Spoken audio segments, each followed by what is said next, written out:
Hello again, everyone, and welcome back to Reddit Aliens. I am John, and as always, thank you so much for being here. Good topic, I like it. Let's do it. Serious. What major mystery do you think you know the answer to without any evidence? And if you do, what is it? Please remember to like, share, and subscribe. Gardner Museum heist. It was the old curator who had sold them off and replaced them with fakes. The heist was stealing the fakes, so no one knew. The Loch Ness monster is a giant eel. When an eel is trapped in a body of water with no competition, it can eat and grow and eat and grow and eat and grow. There have probably been many Loch Ness monsters over the decades. As one giant eel dies, another eventually grows to take its place, thus becoming the new Nessie. This would explain the long gaps in sightings between years and decades. The giant eel was simply not giant enough, until it starts to grow so large that it begins to show up on sonar as an anomaly. Additionally, eels can beach themselves when it's wet enough. This would explain the land sightings people have had in the past. Eels can also poke their heads straight out of the water and appear like a head and neck. Testing DNA from the loch shows that it's mainly full of eels. There was also a known incident where divers went down into the loch to look at some industrial gear or pipes and ran into very large and intimidating eels.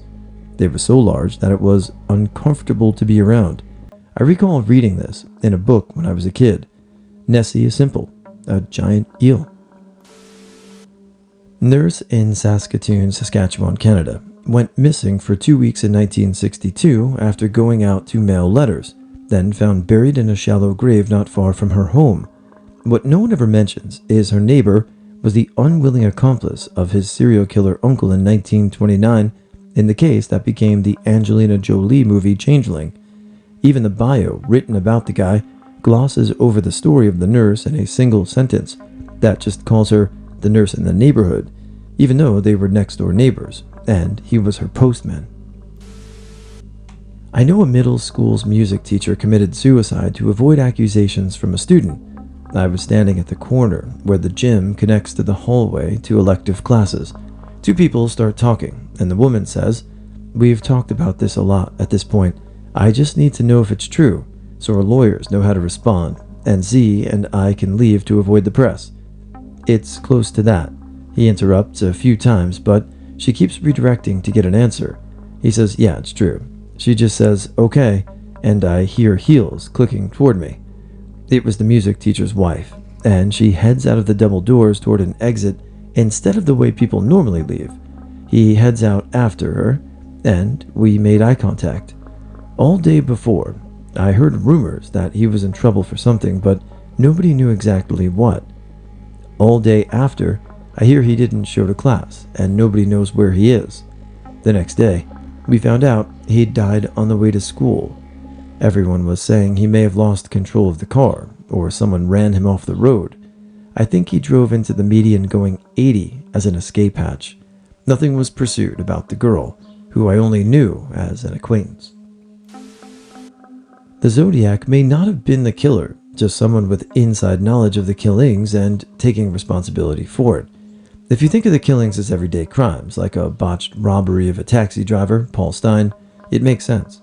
And that explains why they couldn't be linked to one person. Better question is, if something like the Zodiac killings happened today, with advances we have in, investigation, do you think that the person would still elude capture? 3D, Robert of Massive Attack, is Banksy. There's no question. Plenty of evidence, plus the parallel of Damon Albarn making a huge fake cartoon band and 3D making a huge fake mystery artist persona, both which have infiltrated and shaped pop culture, especially in America, is too delicious to ignore. I mention this because they're close friends, and there's a few images of Damon standing watch while Banksy does a small piece. Plus, 2D of Gorillas is a nod to 3D of Massive Attack. I'm utterly convinced Trump ran for president just because he thought it'd be a fun thing to do, get a ton of publicity, make fun of some professional politicians, and move on to his next project.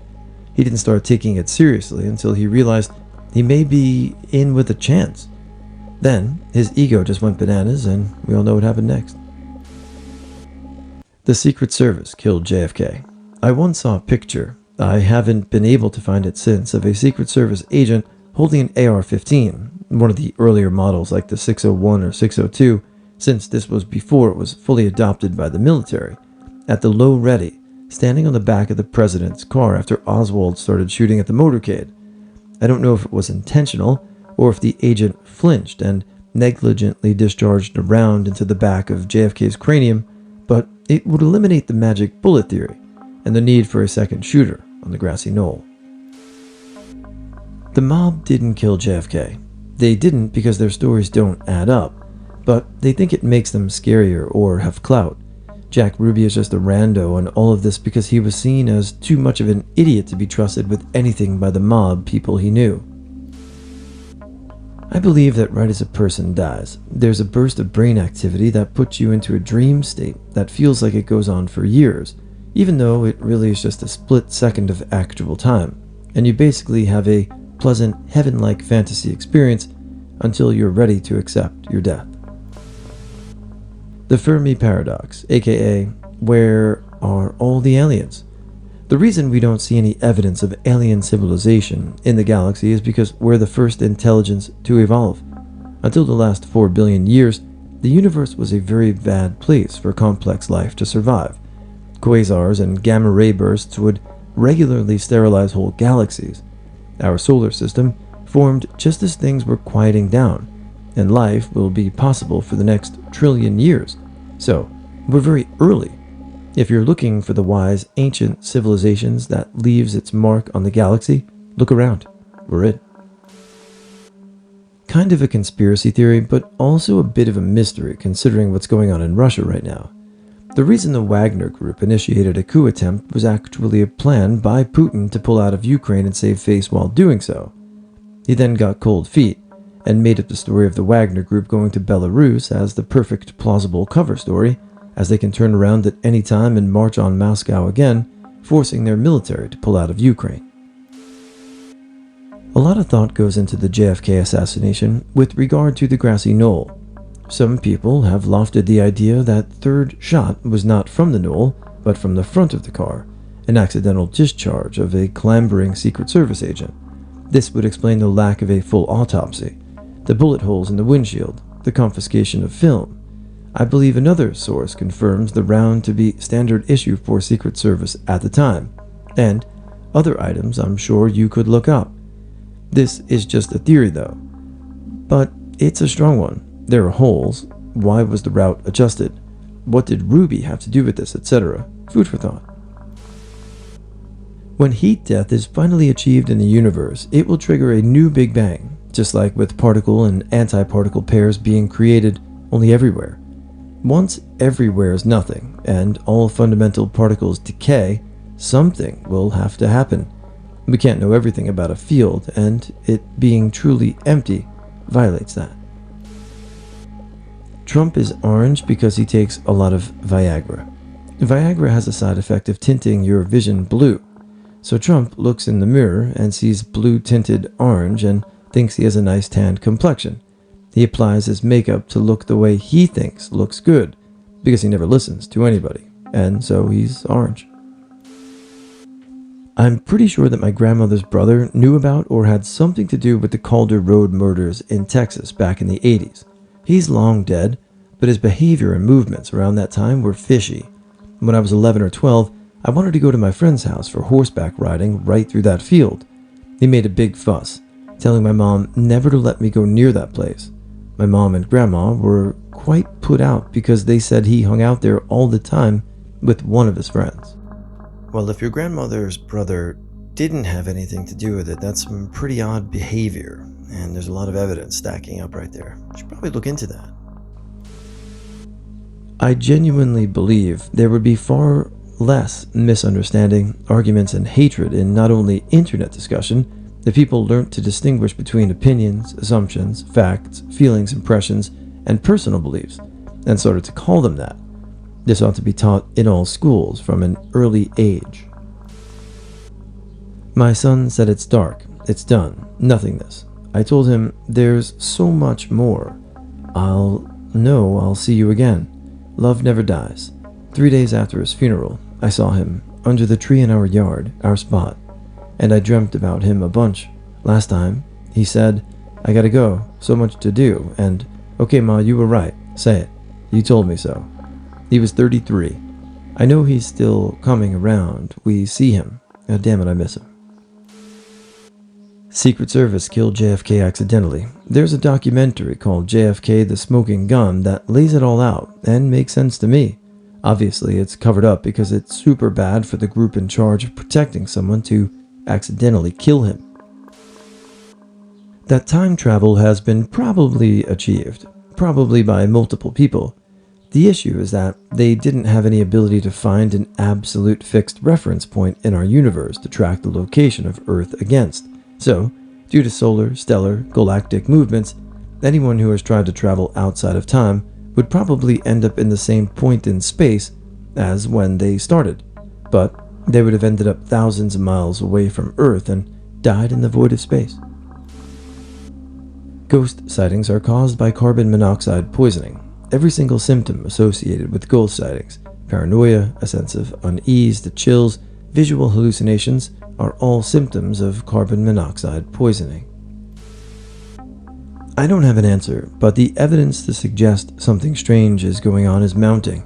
Everyone should be paying attention to the issue of unidentified anomalous phenomenon, or UFOs.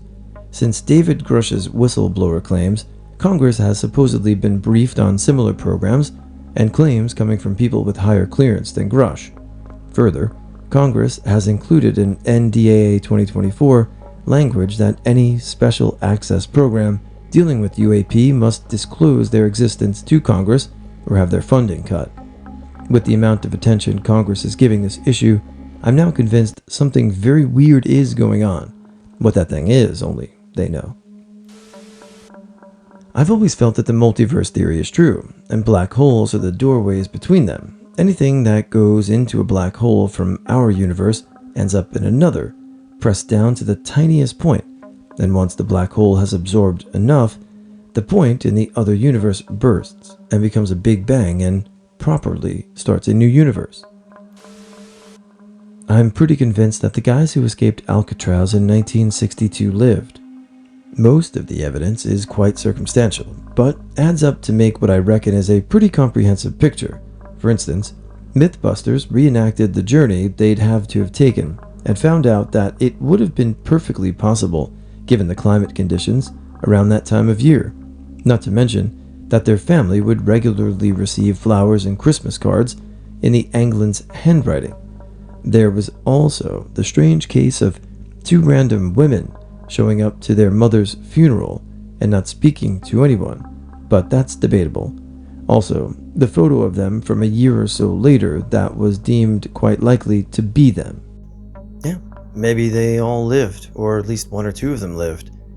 It would be a black eye on the correctional facility if people did escape, and it wouldn't benefit them bragging about getting away because then they just go back to jail, so it's kind of a win-win.